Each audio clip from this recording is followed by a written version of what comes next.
Nice. Absolute cinema. This shit is gas, bro. I'm not gonna lie to you. I'm not gonna lie, this shit's hard. Huh. You gotta talk about you and breaking in and entering in my crib, yo, because shit's starting to get concerning. Hmm? What was it? What am I watching? I'm just watching one of the best cartoons ever released under CN. No, not Adventure Time. No, not regular show either. Alright, I'm just telling you, bro. It is Symbionic Titans. One of the best, and I mean one of the best. You never heard of it? Nigga, did you grow up watching PBS or something? Yeah, well, I guess it only did have one season, huh? Alright, pull up, bro. I'll come tell you about it. Or we could go through it. You know, I might give you spoilers and whatnot, but, you know, I'll tell you enough to get into it, you know? Pull up. God.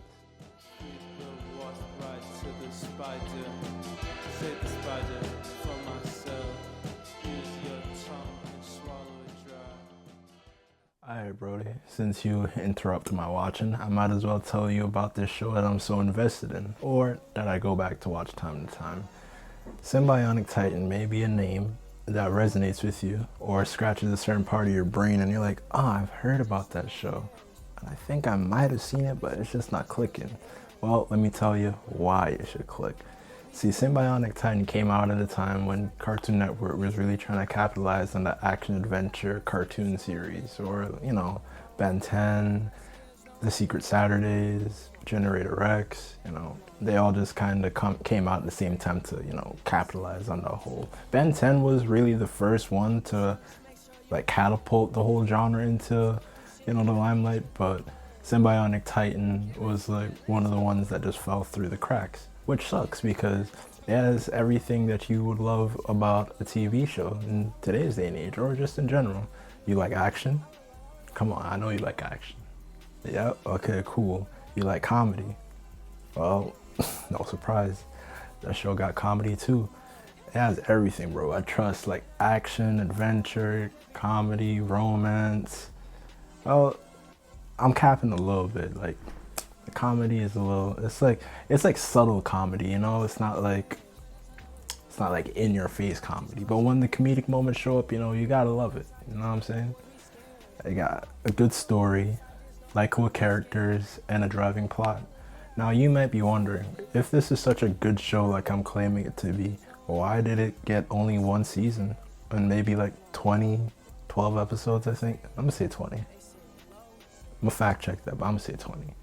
Part of the reason why it only got one season was for such a stupid reason, and it keeps me up at night. Like, I'll be having cold sweats about it, or nightmares about it. I'll be just waking up out of my sleep like, damn, bro, they really canceled a good ass show just because of merchandising. Yep, you heard that right, merchandising. Now, I don't have any insiders with Cartoon Network like some people or anybody. But if I were to guess, they're probably thinking, well, we're already making money and getting a lot of views and audiences off of all of our other shows. But what we really make money off of, because mind you, Ben 10 was the one that set it off. And if they could have more action adventure cartoon shows where they could sell merchandise and get good views, then why not? So they give one of our, you know, main influences of our childhood, the man Genndy Tartakovsky. And if you don't know the name, you definitely know his work if you've seen Powerpuff Girls, Samurai Jack, Dexter's Laboratory. I think he's a part of Johnny Bravo too. But yeah, nah, he has some motion. He has some motion within Cartoon Network. So they pulled up on him and said, yo, Genndy, come here real quick. We want to push a new TV show for you. Is it really? Yeah. It's like, and I can do whatever I want. Yeah. But you gotta sell merch though, huh? No, don't worry about that. Don't worry about that. But just, here's the budget. Do what you want to do, and we'll get you right. So he did just that, and he did not fail at all. See, I can't remember if it was licensing or they just weren't able to release toys in time or merchandising in time coinciding with the show's release, but long story short, they're already thinking we already have Ben 10 and Generator Rex and all these other shows, so it wouldn't really hurt to axe this one show. And honestly, it kind of hurt the relationship between Gendy and the network, because shortly after, maybe like a couple years after, Gendy decided to leave Cartoon Network and stating that he felt hurt in a way because that's never happened to him before. Now, let's get away from, say, the business side of things and start talking about the show itself, because I'm not trying to bore you or nothing, bro. So let's get into the meat and potatoes of Symbionic Titan and why it's so good. I know I touched on some of the topics or some of the things that are pretty enjoyable, but let me get down to the story and try my best to work around the spoilers, if you will. So usually I like to talk about my favorite characters first, or the characters that I enjoy the most first, but I'm gonna try and work in a little reverse, try and challenge myself. So let me start off with Octus. Now Octus is their robot companion of the two other main characters, Alana and Lance. Now Octus was a robot who has very complex layers that at first glance he doesn't really seem much. He just seems like a regular robot that could do robot things like camouflage, work sophisticated engineering and machining, answer questions that the average person wouldn't know. But as the story goes on and progresses, we learn that Octus is capable of feeling things like compassion, love, hatred, hatred, jealousy, things that a robot shouldn't be able to feel, especially from how Octus was presented to us towards the beginning. Now, Octus is a very special character in my opinion, because we know later on as the series progresses, the story is kind of told, backwards. I'm not really trying to get too much into the spoilers, but let's just say we meet them at one point of the story, and then we start to learn more and more of how they got to Earth in the first place. That's the best I can give you guys in terms of non-spoilers, but yeah, they start here on Earth, and as the story progresses, we learn how they got to Earth. We learn from Octus' inception that he was supposed to be more than just a robot. He was supposed to be more than just like a calculating, unfeeling thing. And I feel like the more the story progresses and we learn that, I feel like his character becomes way more interesting and compelling. Now, time for the next character that I'm not really too strong on, or I can give a good enough explanation on. Alana. Now, Alana, she's like a Disney princess in a Cartoon Network series, for better or worse, but I like to think she's a lot more of a realistic approach. There are times when her optimistic point of view can be a little, what's the word I'm looking for? Naive and unrealistic. But there are times when she gets a subtle taste of like reality, especially on earthly standards, to figure out that, hey, maybe like how I approach things on my home planet wouldn't be the same way how I would approach things on Earth. And she learns how to understand Earth culture and American culture to better help the people around her as she sees fit. That's the thing I love about Alana. She always wants to help no matter who it is, and she stands up for whoever. She's like Princess Leia in a sense, which is kind of funny because Gendy has ties to Star Wars, which is, it's pretty cool in a way. You can see the influence and the character traits transfer between the two.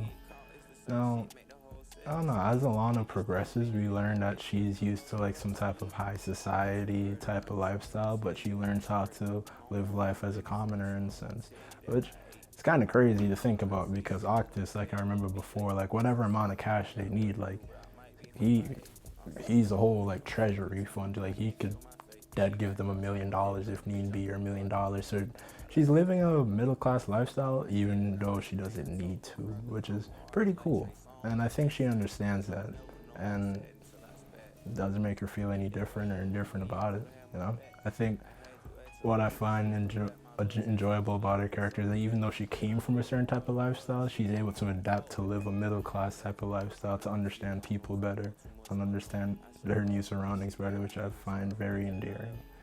Now, it goes without saying if you're familiar with the show, but Lance is my favorite character. I mean, like, he just oozes and radiates coolness. Like, he just gives off like I'm him vibes. Like, I'm not gonna lie, like he's a cool guy. You know what I'm saying? Like, me especially, I like when like the male characters are like car guys. You know, and you know, on his planet, cars aren't really a thing, but he just generally likes things that have an engine, and I'm like, that's cool. He likes cars or machinery. He likes music and all that stuff, like anything that a teenage guy or a young adult would like. So he has that sense of like connection or familiarity to like the young teenage demographic that they're going for, or the young adult demographic they're going for. That's the thing about this show too, to sidestep a little bit. It was pitched towards like, you know, teenagers, I would say teenagers to like preteens, but like it gets pretty action packed and a little gritty sometimes, which is, you don't really think about it at first, but then when you go back to watch it, or when you watch it for the first time, it's like, damn, they used to show children. This shit used to play when children would be like 7 or like 14 or something, but like it's still cool nonetheless. I'm not gonna lie to you. And yeah, I know like with Lance it seems a little surface level from what I've explained so far, but really and truly what I enjoy about his character is that when we first meet him, he's like this tense, stuck-up bodyguard, but the more and more the series progresses, the episodes progress, he lets his guard down more and more. He somewhat pursues a love interest. He gets into hobbies that he's never really had before and just learns how to live and go beyond his sense of duty and just learn how to live for him. Now, main characters aside, I want to talk about the government group G2, and not really the army directly. Like, they pose the foil to them in the story because, you know, the American government would be very hostile towards like a giant kaiju robot just appearing and disappearing regardless of what their goals are. But the government group G2, or I can't say government, the privately funded group G2, now I find their story interesting. Now, this is a major spoiler, so if you want to skip over this, by all means go ahead. The major spoiler is that G2 and Lance and Alana share a lot of similarities in this sense, from their armor, their martial arts, and their technology. Now, later on in the series, we find out that Lance's father didn't necessarily die, he just disappeared one day.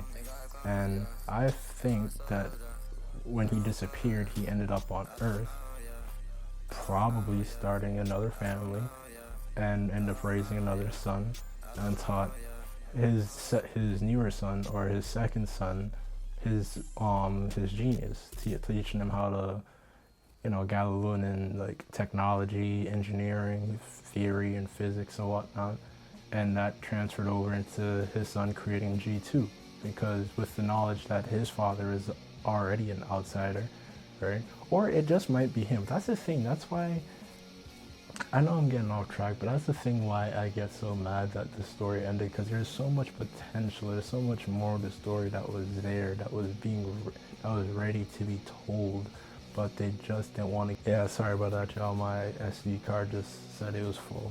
Yeah, so back to what I was saying. That is the thing that I found so annoying or so frustrating about the story. There's just so much more that they're ready to tell, and they had a whole script ready for the second season, and they already had the second season planned, and the fact that we couldn't even get to see it play out just because of something so small and stupid as a merchandising and selling merch or merchandising rights, or it might just outright be a tax write-off. We know that like Warner Brothers or just any like production company or TV production company would just like axe a TV show as a tax write-off.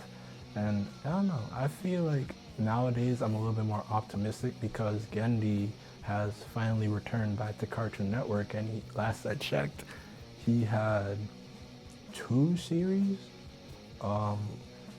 I think the first one was, well, actually, hold on.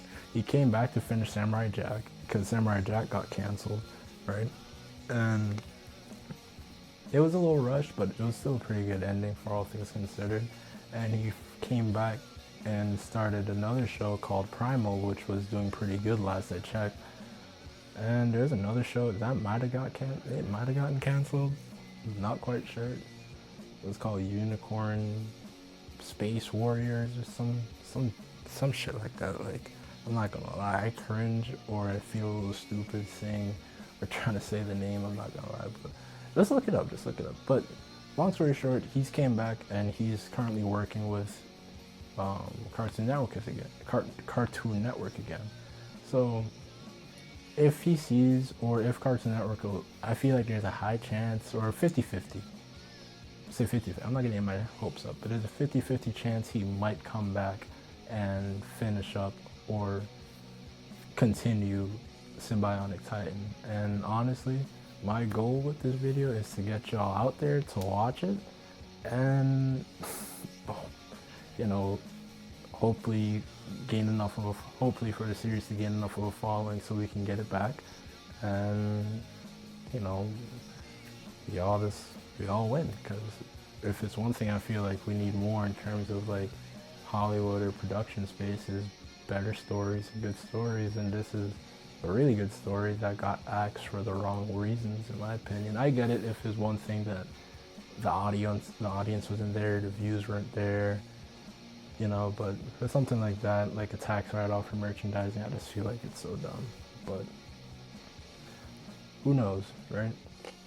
But with that being said, I hope I influence you guys to come out and watch the show, or go out and watch the show. And, just the usual, like, comment, and subscribe. Now, get out of here. I gotta go finish up this third episode. Yup. Oh, you're still here. But yeah, no, let me know when you watch a TV show, or if you watch a TV show, who's your favorite character, and what was your favorite episode? And like, comment, and subscribe. Even though I said it before, I gotta reiterate my point. Alright, now, take care, and good night.